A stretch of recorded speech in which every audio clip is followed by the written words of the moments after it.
நம்ம சேனல்லேருந்து தொடர்ந்தாப்பெல்லாம் நீங்கள் வீடியோக்களை பார்க்க நினச்சிங்கன்னா இதுவரை நம்ம சேனலை சப்ஸ்கிரைப் பண்ணுங்க. சப்ஸ்கிரைப் பண்ணிங்க. கீழே பெல் சிம்பிள் இருக்கும், அதையும் கிளிக் பண்ணிங்க. வாங்க வீடியோக்குள்ளே போகலாம். வாய் விட்டு கேளுங்கள், மனவிட்டு பேசுங்கள். உறவுகளானாலும் சரி, நட்புகளானாலும் சரி, மனவிட்டு பேசு பழகுங்கள். ஒரு இராணுவ வீரன் ஒரு இளம்பெண்ணும் காதலித்து திருமணம் செய்து கொள்கிறார்கள்.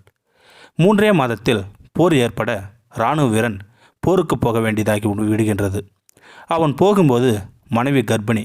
இருவருமே மிகுந்த மன வருத்தத்தில் பிரிகிறார்கள். போர் முடிந்து உயிரோடு திரும்புவது நிச்சயமில்லை அல்லவா? ஆனால் அதிர்ஷ்டவசமாக போருக்கு போன வீரன் 3 ஆண்டுகள் கழித்து வெற்றிகரமாக திரும்புகிறான்.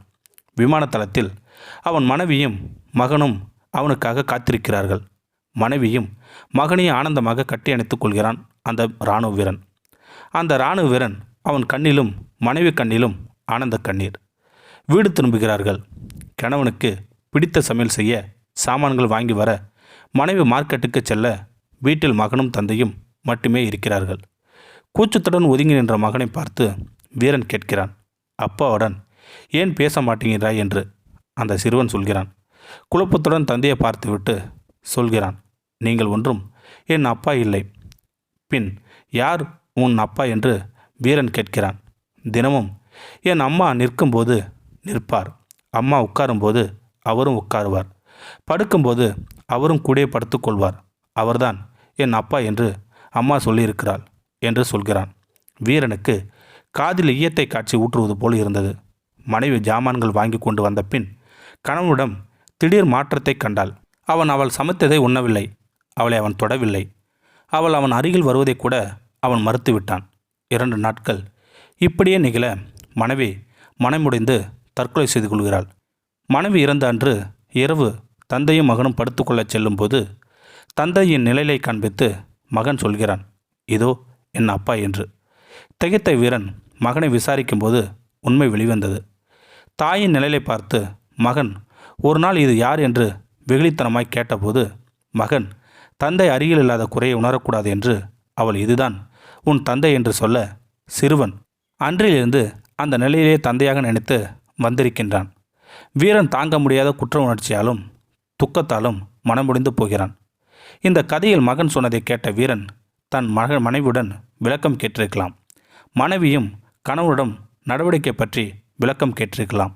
இருவரும் வெளிப்படையாக மனவிட்டு பேசியிருந்தால் அவர்கள் வாழ்க்கை ஆனந்தமாக சென்றிருக்கும். ஆனால் கணவன் தன் மனைவியின் நடத்தை மோசமாக இருந்திருக்கிறது என்று தானாக முடிவெடுத்து அப்படி வெறுப்புடன் நடந்து கொண்டான். மனைவியாது ஏன் இப்படி நடந்து கொள்கிறீர்கள் என்று அவனை பதில் சொல்ல வற்புறுத்திருக்கலாம். அப்படி செய்யாமல் தானாக வாழ்க்கை முடித்து கொண்டாள். ஒரு குடும்பமே தகர்ந்து போனது. வாய்விட்டு கேளாமல் மனவிட்டு பேசாமல் இருந்ததான் அல்லவா எதையும் தவறாக புரிந்து கொள்வது, தவறாக ஆக்கிவிடுவதும் சுலபமாக சந்தேக கண்ணாடி வைத்து பார்க்கும்போது எதற்கும் எத்தனை தப்பான அபிப்பிராயங்கள் நம்மால் காண முடியும். இந்த முட்டாள்தனத்தில்தான் பலியாவது உறவுகளும் நட்புகளும் சந்தோஷங்களும் தான். புரியாத போது வாய்விட்டு கேளுங்கள். முரண்பாடாக நடந்து கொள்வது தோன்றும்போது ஏன் என்று வெளிப்படையாக கேளுங்கள். நீங்களாக அனுமானிக்காதீர்கள். அதேபோல் நீங்களும் வழக்கத்திற்கு மாறாக நடந்து கொள்வீரானால் ஏன் என்பதை வெளிப்படுத்துங்கள், தெளிவுபடுத்துங்கள். அவர்களுக்கு புரியும் என்று நீங்களாக நினைத்து கொள்ளாதீர்கள். தவறு என்று நினைப்பதே உங்கள் குடும்பத்தினரும் சரி, நண்பர்களும் சரி கண்டிப்பாக தெரிவியுங்கள். அதை கேட்டு அவர்கள் சொல்லும் காரணங்கள் நியாயமானவர்களாக கூட இருக்கலாம். அப்படி இல்லை என்றாலும் நீங்கள் சொன்ன பிறகு தவறு என்பதை புரிந்து அவர்கள் தெரிந்து கொள்வதும் மீண்டும் அப்படி செய்யாமல் இருக்கவே வாய்ப்புகள் உள்ளன அல்லவா? இப்படி அவ்வப்போது சரி செய்து கொள்ள வாய்ப்புகள் ஏற்படுத்தி கொள்வது மனம் விட்டு பேசுவதாலேயோ சாத்தியமாகிறது. அப்படி செய்யாமல் போகும்போது லேசாக எழும் விரிசல் அதே போன்ற தொடர் செய்கைகளால் பெரிதாக கொண்டே வந்து பிரிவினை ஏற்படுத்தி விடுகிறது. எனவே நீண்ட நாள் ஆழமான நட்பும் உறவும் நீடிக்க வேண்டுமானால் இந்த தாரக மந்திரத்தை மறந்து விடாமல் கடைபிடிங்கள்.